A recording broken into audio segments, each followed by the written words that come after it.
नमस्कार दोस्तों। बदल गया पाठ, सेमेस्टर हुए 8। ये बदलाव राष्ट्रीय शिक्षा नीति 2020 ने की है, जिसकी शुरुआत हम पिछले वीडियो में भी आपको बता चुके थे कि लखनऊ विश्वविद्यालय ने कर दी है। जी हाँ, अब आपका जो स्नातक का कोर्स है, ग्रेजुएशन है, वो 3 साल का नहीं बल्कि 4 साल का हो चुका है, मतलब 8 सेमेस्टर वाला। अब आप ये सोचेंगे क्या ये कंपलसरी है? जी नहीं। जो पहला साल होगा वो आपका सर्टिफिकेट कोर्स होगा, और दूसरा साल आपका डिप्लोमा कोर्स होगा, तीसरा साल आपका डिग्री कोर्स होगा, और चौथा साल आपका रिसर्च कोर्स होगा। यानी कि अब अगर आप फर्स्ट ईयर कंप्लीट कर लेते हैं तो आपको एक सर्टिफिकेट मिल जाएगा। सर्टिफिकेट के बेस पर आपको पता चलेगा कि ये आपका फर्स्ट ईयर कंप्लीट हो चुका है। अगर आपके बीच में पढ़ाई छूट भी जाती है या किसी कारणवश आप बीच में गैप करना चाहते हैं तो कर सकते हैं इजीली, और उसी के बेस पर आपको आगे एडमिशन मिल सकता है 3 साल बाद, 4 साल बाद, 10 साल बाद, या कभी भी। इसी तरीके से सेकेंड ईयर आपका डिप्लोमा कोर्स, थर्ड ईयर आपका डिग्री कोर्स। अब यहाँ पर थोड़ी सी कंफ्यूजन जो आपको मिल रही है कि डिग्री थर्ड ईयर में मिल रही है तो ग्रेजुएट हम कब कहलाएंगे? ग्रेजुएट के लिए आपके पास डिग्री का होना अनिवार्य है। तो इसलिए यानी कि अगर थर्ड ईयर आप कंप्लीट करेंगे तब आप कहेंगे कि आप पूरी तरीके से ग्रेजुएट हो चुके हैं। रिसर्च के लिए आपको फोर्थ ईयर में जाना है, जो कि कंपलसरी नहीं है। अगर आप आगे कंटिन्यू करना चाहते हैं तो आप उसको कंटिन्यू कर सकते हैं एक रिसर्च के रूप में, और उसके बाद आपका पीजी सिर्फ 1 साल का होगा। अदरवाइज अगर आप रिसर्च कोर्स फोर्थ ईयर नहीं करते हैं तो आपका पीजी एज इट इज जो 2 साल का चल रहा था वैसे ही होगा। पिछले वीडियो में हमने आपको बहुत सारी चीज़ें इसमें बताई थी। अब हम ये चाह रहे हैं कि आपको भी आगे हम इसमें बहुत सारी चीज़ें डिस्कस करते हुए इसमें ये बता दें कि किस टाइप का आपका सिलेबस होगा। बहुत ज़्यादा चेंज नहीं किया गया। हमने जैसा कि arts stream, science stream and commerce stream तीनों में देखा कि कुछ चैप्टर्स या कुछ टॉपिक या यूनिट कह लीजिए इधर की उधर कर दी गई, कुछ में एक्स्ट्रा कर दिया गया और कुछ टॉपिक्स रिमूव कर दिए गए। इस तरीके से छोटे छोटे चेंजेस हुए। बहुत ज़्यादा चेंज आपको देखने को नहीं मिलेगा। जो नए स्टूडेंट हैं उन्हीं को ही सिर्फ ये नया लगेगा, बाकी जो ओल्ड स्टूडेंट है उनसे तो वैसे कोई मतलब नहीं इसका। लेकिन ओल्ड स्टूडेंट अगर इसको देखना चाहें तो वो समझ सकते हैं कि कितना चेंज हुआ है।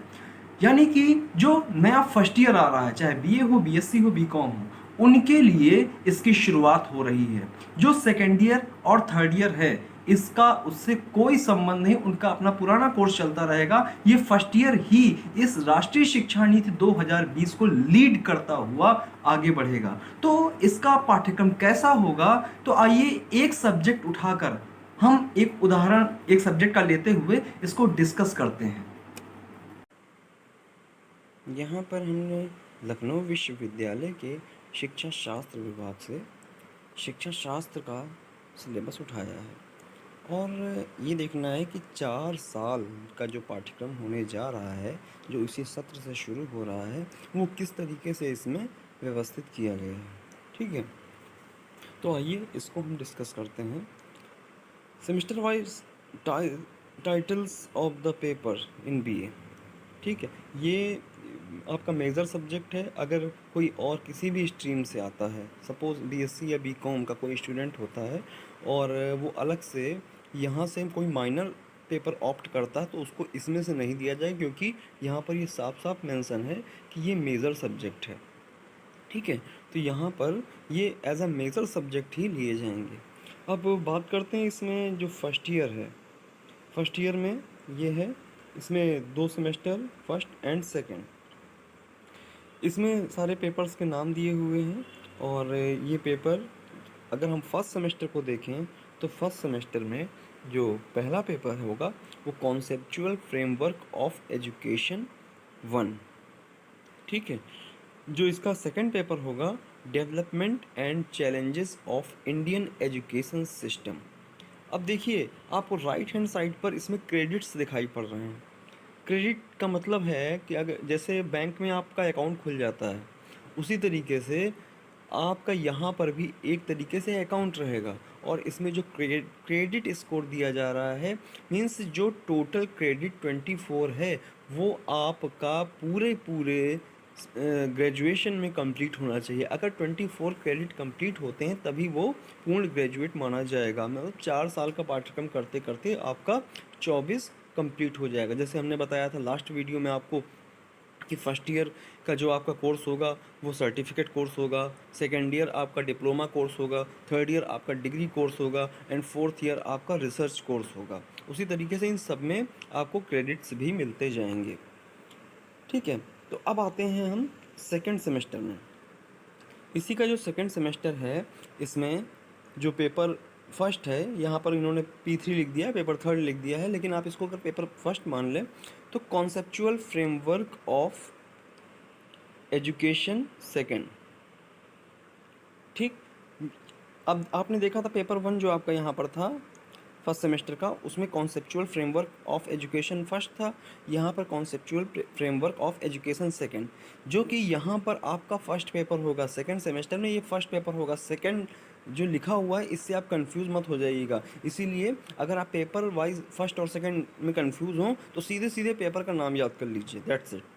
अब इसी तरीके से जो इसमें सेकंड सेमेस्टर में सेकंड पेपर होगा, मतलब टोटल पेपर 4, वो आपका होगा development and challenges of Indian education system, इसका सेकंड पार्ट। ठीक है, इतना करके आपका फर्स्ट ईयर कंप्लीट होगा, मींस आपका सर्टिफिकेट कोर्स कंप्लीट हो जाता है। इसके बाद हम आते हैं आपके सेकेंड ईयर कोर्स में। सेकेंड ईयर कोर्स क्या कहता है इसको देख लेते हैं। इसमें जो थर्ड सेमेस्टर होगा, इसमें आप पेपर 5 एंड पेपर 6 पढ़ेंगे। पेपर 5 आपका होगा philosophical and sociological perspective of education 1। ठीक है, इसमें मतलब आप शिक्षा के दार्शनिक और समाजशास्त्री आधार जो है इसका अध्ययन करेंगे। और जो पेपर 6 होगा साइकोलॉजिकल पर्सपेक्टिव ऑफ एजुकेशन 1, मतलब जो भी आपके ऑड सेमेस्टर्स चल रहे हैं उसमें सारे पेपर्स का फर्स्ट पार्ट चल रहा है, जितने इवन सेमेस्टर आ रहे हैं तो उसी पेपर का सेकंड पार्ट चल रहा है। ठीक है, तो इसलिए यहाँ पर हम paper first second third fourth ऐसे करके याद करेंगे तो हमको ये इजी रहेगा, सेमेस्टर वाइज ये पेपर्स आपके बटे होंगे। ठीक है, अब पेपर 7 आपका है philosophical and sociological perspective of education second, मतलब इसी का सेकंड पार्ट आप पेपर 7 में पढ़ लेंगे। और पेपर 6 का सेकंड पार्ट आप पेपर 8 में पढ़ लेंगे, जो कि आपका फोर्थ सेमेस्टर में होगा, psychological perspective of education second, fourth semester में पेपर 7 एंड पेपर 8। अब देखिए यहाँ पर एक आपको डिप्लोमा दे दिया जाएगा, मीन्स सेकेंड ईयर जिसमें थर्ड और फोर्थ सेमेस्टर आप कंप्लीट कर रहे हैं तो यहाँ पर आपको डिप्लोमा मिल जाएगा और आपका डिप्लोमा कोर्स ख़त्म हो जाता है। थर्ड ईयर में जब आप एंट्री करेंगे तो आपका डिग्री कोर्स प्रारंभ होगा, मीन्स थर्ड ईयर कंप्लीट करने के बाद ही आपको डिग्री दी जाएगी। अब इस डिग्री को लेने के लिए हमको क्या क्या स्टडी करनी होगी, आइए हम इस पर गौर कर लेते हैं। ठीक है, इसमें जो पेपर 9 होगा वो आपका एजुकेशनल असेसमेंट होगा। अब देखिए आप अगर ओल्ड स्टूडेंट हैं तो आपको इसमें समझ में आ रहा होगा कि बस पेपर को थोड़ा बहुत इधर उधर किया गया, थोड़े से बढ़ा दिए गए हैं, बाकी आपका लगभग वही सब कुछ है। पेपर 9 आपका एजुकेशनल असेसमेंट है। Paper 10 miss milestone and new dimensions of Indian education, यहाँ पर इसका फर्स्ट पार्ट आ गया। एजुकेशनल असेसमेंट का कोई पार्ट नहीं है, वो एक सिंगल खुद का अपना एक सब्जेक्ट है या कह लीजिए पेपर है। लेकिन जो पेपर 10 है इसको 2 पार्ट में कर दिया गया है, जिसका फर्स्ट पार्ट आप यहाँ पेपर 10 में पढ़ेंगे और सेकंड पार्ट नेक्स्ट सेमेस्टर में पेपर 14 में पढ़ेंगे, जिसकी आगे हम बात करेंगे। ठीक, अब एक बहुत बड़ी बात आ गई है कि जो थर्ड ईयर में 3 पेपर होते थे, अब वो थर्ड पेपर आपका ऑप्शनल कर दिया गया है। अभी तक जैसे आप देखते थे कि लोग स्टैट्स का पेपर से घबराते थे कि अरे स्टैट्स का पेपर है, थर्ड पेपर स्टैट्स का पेपर है, हम इसको नहीं लेंगे। हालांकि थर्ड पेपर स्टैट्स का नहीं था, फर्स्ट पेपर था, तो घबरा जाते थे कि नहीं हम स्टैट्स नहीं पढ़ पाएंगे। उसके चक्कर में पूरा का पूरा एजुकेशन ड्रॉप कर देते थे, थर्ड ईयर में आते आते पूरा एजुकेशन ड्रॉप कर देते थे। बट अब ऐसा करने की ज़रूरत नहीं है। अगर आपको एजुकेशन लेना है, स्टैट्स का पेपर आप नहीं चला पाएंगे, तो आपके पास 2 ऑप्शन हो गए कि आप थ्योरी पेपर लेना चाहते हैं या स्टैटिस्टिक्स लेना चाहते हैं। ठीक है, तो यहाँ पर जो आपका ऑप्शनल पेपर आ गया है इसको पेपर 11 नाम दिया गया है, जिसको ए और बी 2 पार्ट्स में आपको बताया गया है।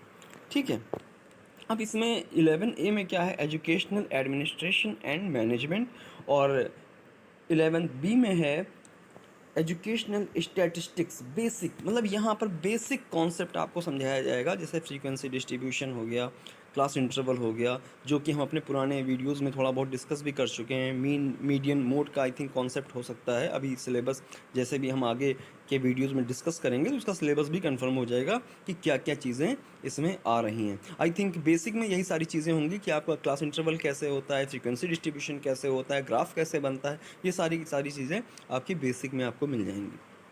ठीक है। अब देखिए यहाँ पर एक चौथा पेपर आ गया जो कि पेपर 12 के नाम से है, internship oblique term paper. Internship के लिए आपको यहाँ पर जगाया जाएगा कि चलिए आप थर्ड ईयर में आ चुके हैं, थोड़ा बहुत इसकी भी नॉलेज आप ले लें जिससे आगे इसके थ्रू कुछ कर सकें। ठीक है। अब आते हैं हम 6 सेमेस्टर में। 6 सेमेस्टर में भी सेम चीज़ है, जैसे 5th सेमेस्टर में 3 पेपर थे वैसे यहाँ पर भी 3 पेपर हैं। उसको ऑप्शनल को मिला दें तो साथ में हमारे 4 पेपर बन जाते हैं, या इंटर्नशिप को मिलाकर हम 4 पेपर उधर कर लिए थे। इसी तरीके से यहाँ पर माइनर प्रोजेक्ट को मिलाकर ही हम 4 पेपर कर सकते हैं। ठीक है। इसमें पेपर 13 है इंटेलिजेंस एंड पर्सनालिटी। आप सेकेंड ईयर में साइकोलॉजी का पेपर पढ़ चुके तो आपके लिए थोड़ा सा इजी हो जाएगा ये paper, intelligence and personality. 14 paper है milestone and new dimensions of Indian education का सेकंड पार्ट। आपने फर्स्ट पार्ट पेपर 10 में पढ़ा था, सेकंड पार्ट आप इसका यहाँ पढ़ लेंगे। अब फिर आता है तीसरा इसमें ऑप्शनल पेपर, जो कि पेपर 15A के नाम से और बी के नाम से होगा। ठीक, तो 15A में क्या है, एजुकेशनल लीडरशिप एंड सुपरविज़न, और इसके बी पार्ट में है एजुकेशनल स्टैटिस्टिक्स एडवांस। अब देखिए एडवांस में क्या होगा, एडवांस में आपका हो सकता है मीन मीडियन मोड इसमें रख दें, या क्वार्टाइल डेविएशन, स्टैंडर्ड डेविएशन, और आपका कोरिलेशन कोफिशिएंट और एनपीसी वगैरह, ये सारी की सारी चीज़ें इसमें आने की संभावना है, जो कि हम आगे आपके सेमेस्टर वाइज सिलेबस में डिस्कस कर देंगे। ठीक, यहाँ पर 4th पेपर एक माइनर प्रोजेक्ट के रूप में डाल दिया है। ठीक है, कि आप एक छोटा प्रोजेक्ट तैयार करके अपना डिग्री कंप्लीट कर सकते हैं। तो यहाँ पर कोई दिक्कत फ़िलहाल नहीं होनी चाहिए, क्योंकि ये एक डिग्री लेने के लिए पूरा का पूरा हमारे पास ये पैकेज है। अब हम रिसर्च लाइन में जाना चाहते हैं, हमको रिसर्च भी करना है, हमको उसका बेसिक भी समझना है, तो आप 4th ईयर में आएंगे।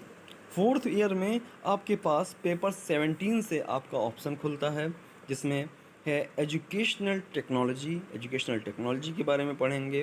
पेपर 18 में इंक्लूसिव एजुकेशन के बारे में पढ़ेंगे। पेपर 19 में गाइडेंस एंड काउंसलिंग के बारे में पढ़ेंगे। ये सारा का सारा आप सेमेस्टर 7th में पढ़ रहे हैं। ठीक है। ऑप्शनल पेपर जो आपका होगा वो भी 2 पार्ट में यहाँ पर है। ठीक, 20 का ए और 20 का बी। इसी तरीके से 21 पेपर भी आपका ऑप्शनल पेपर ही होगा।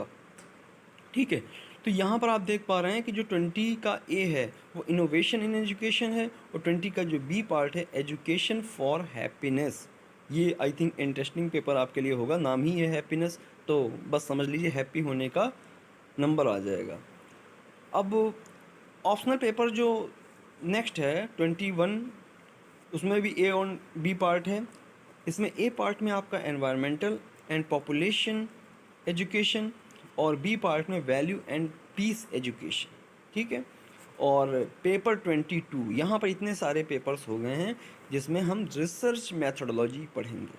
ठीक, तो ये आपका 7th सेमेस्टर यहाँ कंप्लीट होगा। फिर बचता है 8th सेमेस्टर। 8th सेमेस्टर आपका 23, पेपर नंबर 23। इसमें इकलौता आपका पेपर कह लीजिए, या प्रोजेक्ट कह लीजिए, या डेजर्टेशन कह लीजिए, इस पर आपको पूरा वर्क करना होगा। मीन्स इसी पर आपका सारा का सारा लोड होगा, जो कि मेजर प्रोजेक्ट ऑब्लिक डेजर्टेशन के नाम से जाना जाएगा, कि ये आप इतना 4 साल के पाठ्यक्रम में कंप्लीट करेंगे। लेकिन दोस्तों एक बार फिर से बता दें कि ये जो हमारा 4 साल का पाठ्यक्रम है ये कंपलसरी नहीं होगा। ठीक है, आप 3 साल करने के बाद छोड़ सकते हैं, आप 2 साल में डिप्लोमा लेकर छोड़ सकते हैं, आप 1 साल में सर्टिफिकेट लेकर छोड़ सकते हैं, लेकिन आप ग्रेजुएट कब माने जाएंगे? जब आपका 3 साल का पाठ्यक्रम पूरा होगा। कुछ लोगों में कन्फ्यूज़न हो रही होगी कि हम ग्रेजुएट कब बोले जाएंगे, कब ये कहा जाएगा हम ग्रेजुएट? ग्रेजुएट हम तभी बोलते हैं जब डिग्री साथ में होती है, जो कि हमें 3rd ईयर समाप्त करते ही मिल जाएगी। तो आप 3rd ईयर पास आउट करने के बाद मीन्स 6 सेमेस्टर कंप्लीट करने के बाद ग्रेजुएट माने जाएंगे। ये उदाहरण हमने शिक्षा शास्त्र का लिया था। इसी तरीके से बाकी भी पाठ्यक्रम, क्योंकि हर विषय का उदाहरण लेना संभव नहीं होगा, एक आकलन आपको लग गया कि शिक्षा शास्त्र जिस तरीके से चेंज इसमें किया गया है उसी तरीके से सारे सब्जेक्ट्स में आगे पीछे किए जाएंगे। अब आपकी नीड्स के अकॉर्डिंग हम फर्स्ट ईयर के फर्स्ट सेमेस्टर से लेकर आगे के सेमेस्टर तक के सिलेबस हिंदी और इंग्लिश दोनों में डिस्कशन करेंगे। चैनल पर बने रहने के लिए आप इसे सब्सक्राइब जरूर कर लीजिए।